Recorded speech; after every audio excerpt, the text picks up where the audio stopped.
થારની અંદર નવા ટાયર નખાઈ દીધા છે અને આ ટાયર થોડાક આપણે 18 આવતા એનાથી થોડાક મોટા નખાવ્યા છે અને તમે આ જોવો છો બધું ઘરનું પેકિંગ ચાલી રહ્યું છે કે અમે ઘર આ મૂકવાના છીએ. ગલુડિયા હતા નવા નવા બધાય મરી.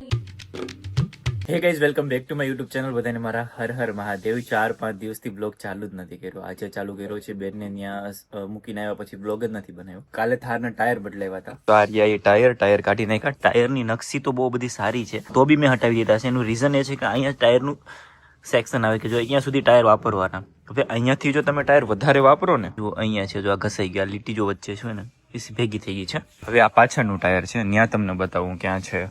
આ જુઓ કેટલું અંદર છે.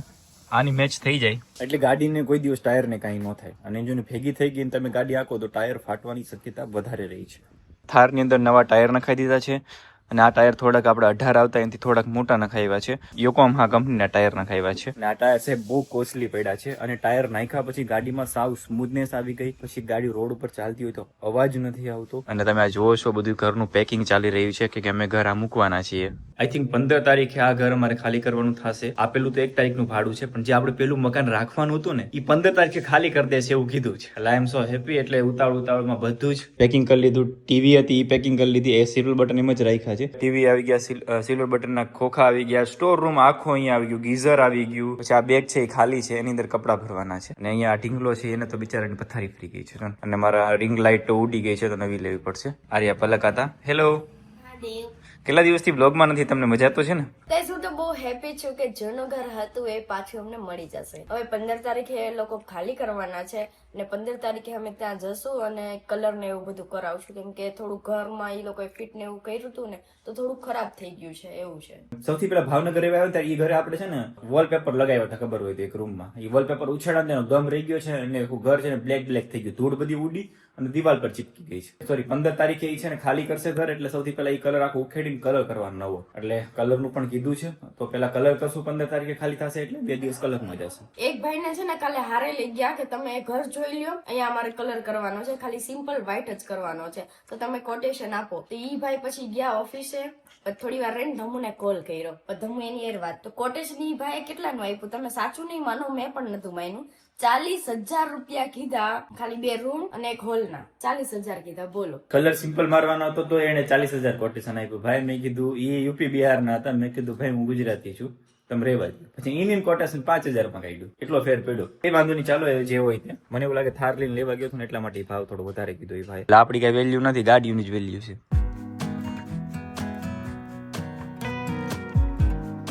ગાઈસ, જે ગાય માતામાં થોડા પૈસા વધ્યા હતા ને એના પૈસાના અમે લોકોએ આ ડોગ બિસ્કિટ લાવેલા છે. આ 20 કિલો છે અને આ 20 કિલો છે. ટોટલ 40 કિલો લાવેલા છે. બધા જ બિસ્કિટ તમારા પૈસાના લીધેલા છે. ઉઠ્યો ને ત્યારે જીવડા જેવું પલક જેવું કવડી ગયું ને કઈ સમજાતું નથી, લાલ થઈ ગયું. પલક જેવું જ જીવડું હતું. તાર જેવા જ કપડા પહેર્યા હતા કેમ કે કપડા જો ને કેવા છે સ્કિન કલર લે છે. એક એક્શન બહુ આવડે. વારે વારે રૂમાલ ભૂલી જાય આપણે દેવાનો. અરે હું ભૂલતો નથી, તું મને દેવા આવ્યો તો મને સારું લાગે એટલા માટે. અરે આ તો મૂવી ની કોપી નથી. બાગબાન મૂવી જોતા તો એની કોપી છે. I'm trying to let go of this heartache. It's been following me around. It wakes me. Guys, હું અત્યારે જાઉં છું. ગાડીને આપણે ટાયર કાલે નખાવવાનું તો એનું અલાઇનમેન્ટ નથી કર્યું. કાલે રવિવાર હતું એટલે ટાયર નખાવાના હતા. હું કહ્યો તો ભાઈ ટાયર નખાવી દઈએ જોવા માટે. મેં તો ટાયર આવી ગયા કે નખાવ્યા તો આવી ગયા છે કે નખાવી દઈએ. ભાઈ કે લાવો નખાવી જ દઈએ. પછી ઉભા નખાવી દીધા હતા. પાછું રવિવાર હતો એટલે કઈ શોરૂમ ખુલ્લો ન હોય કે એલાઇનમેન્ટ કરવા વાળાનું.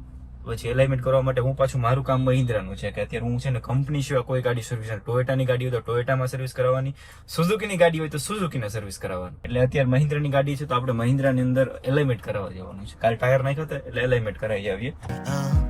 It shoots me down. At this point, I would rather be numb. I'm sick and tired of emotions. They've never done. મહિન્દ્રાના સર્વિસ સ્ટેશન પહોંચી ગયો. ટ્રાફિક વધારે છે આજે. ત્યાં ગાડીઓ પડી. મારી જ ગાડી નડે છે રસ્તામાં અત્યારે.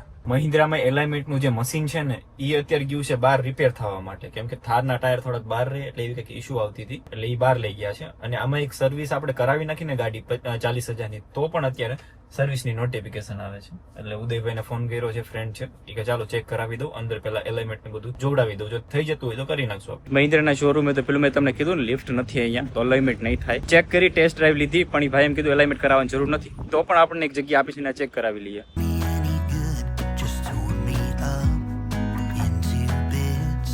I wish I knew how to call it quits. મહિન્દ્રાના શોરૂમથી આપણને કીધું હતું ક્યાં એલાઇનમેન્ટ કરાવવાનું છે, એ જગ્યા ઉપર આવી ગયા છે. I should know by now how to live without her. I'm in the dark. When I make my way, I stumble and I fall. Finally guys alignment complete થઈ ગયું છે. થોડુંક એલાઇનમેન્ટ કરવું પડે એમ હતું. ટાયર નાખ્યા પછી જરૂરી છે એલાઇનમેન્ટ કરવું. પલક જમવાનું બનાવીને તૈયાર છે ને, હવે ઘરે જઈએ. એલાઇનમેન્ટ તો થઈ ગયું. I'm a blind man without escape. I'm the ocean. Hi guys, જમવાનું બની ગયું? હાય ગાઈઝ, હું તને કહું છું. થઈ ગયું બસ. ભાઈ બટેટાનું શાક બનાવ્યું, ઘરે પહોંચી ગયો, સૂંઘીને તો મોઢામાંથી પાણી પડવા લાગ્યું. ઘર સાફ કરી નાખી લાગે. શું પોતા થઈ ગયા? કચરા પોતા બધું થઈ ગયું. વાહ સાબાસ. પંખા કાઢ્યા પછી હવે ગરમી થાય છે, ઘડીએ રહેવાતું નથી, દરવાજો ખુલ્લો રાખવો પડે. ઉનાળા એકદમ ભમ્મદીન આવી ગયો ને એવું લાગે છે. કેમ કે આમ ગુબ્બારો ફોડ્યો હોય ને વાસ આવી હોય, એમ ઉનાળો આવ્યો અત્યારે. આમ જો તો મારી દાંત છે ને આવે છે તને? ગુબ્બારાના. પંખો હતો ત્યારે અમે પંખો બંધ કરીને બેસતા અને દરવાજો પણ બંધ હતો, ત્યારે અમને ગરમી ન લાગતી, ત્યારે અમને થોડી ઠંડી લાગતી હતી. ત્યારે પંખો વયો ગયો છે ને દરવાજો ખુલ્લો રાખીને બેઠવું પડે છે, તોય ગરમી થાય છે. પેલું નથી કહેતા, જે વસ્તુ આપણે હોય ને એની કદર ન હોય. આ તો એવું થયું, જયારે પંખો હતો ને ફેરવતા નહીં તોય ઠંડી લાગતી, અને અત્યારે પંખો નથી એવું મગજને ખબર છે, એટલે અમને છે ને અત્યારે ગરમી થાય છે. ઉપરના રૂમમાં પંખો કાઢી લીધો, બેડરૂમ માંથી કાઢી લીધો, હોલ માંથી કાઢી લીધો, બધે પંખા. એટલે ભાઈબંધ આવ્યો હતો, મેં તો પંખા કાઢી નાખો, આવ્યા હતા તો ખોલી નાખ્યો યાર. એટલે પછી મેં તો મારે તો ઉપાધિ નહીં, અડધો સામાન પેક થઈ ગયો છે. હવે 15 તારીખે ભાઈ મકાન ન ખાલી કર્યું તો કેવું થાય? પાછું બધો સામાન ખોલવાનો. 15 તારીખે નહીં ખાલી કરે તો 1 તારીખે ખાલી કરી દેશે, કીધું જ છે.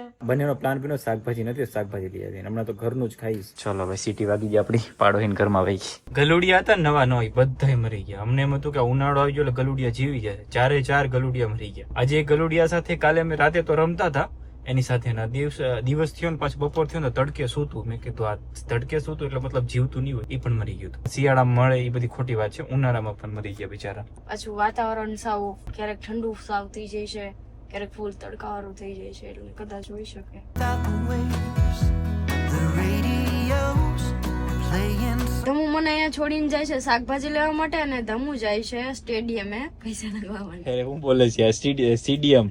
આઈ જે સ્ટેડિયમ શાકભાજી વાળા. જોવાને આવડતું નથી, કેટલા દીધી બ્લોગ માં ધ્યાન નથી એટલે. બોલ.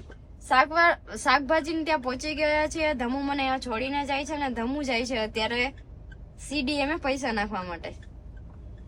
હવે બરાબર ને? તું જા, હવે તું જા. સ્ટેડિયમ જ જતા ને. બાય. સીડીએમ માં પૈસા નાખવા જવા છે. મહાદેવ પહોંચી ગયો HDFC બેંકે. સીડીએમ ત્યાં છે, ત્યાં જઈને પૈસા નાખવા પડશે. અડધું પેમેન્ટ જમા થયું, અડધું ન થયું, એવું થયું. હવે નોટ અમુક ખરાબ નીકળીને તો જવું પડશે બીજા બેંકે, કા સીડીએમ ફૂલ થઈ ગયું એનો સમજાણ. બધા જમા કરવા જ આવે છે, ઉપાડો વાળા ઓછા. ચલો તો પેલા પાસે જઈએ. Telling me that I should try to move on. એલા ખોલવાનું બધું હવે તો આપણી થારમાં નો આવી જાય. હમણાં ભટકાત two વ્હીલમાં. Don't say how it bothers me. I guess I'll have to try. Guys તો ચાલો મહાદેવ ચેનલને સબસ્ક્રાઇબ કરજો, બેલ આઇકન દબાવવાનું ભૂલતા નહીં, વિડીયોને શેર કરી દેજો. નવા વિડીયોની સાથે મેં મળું ત્યાં સુધી બધાને બાય બાય, અને મારા હર હર મહાદેવ. Bye guys.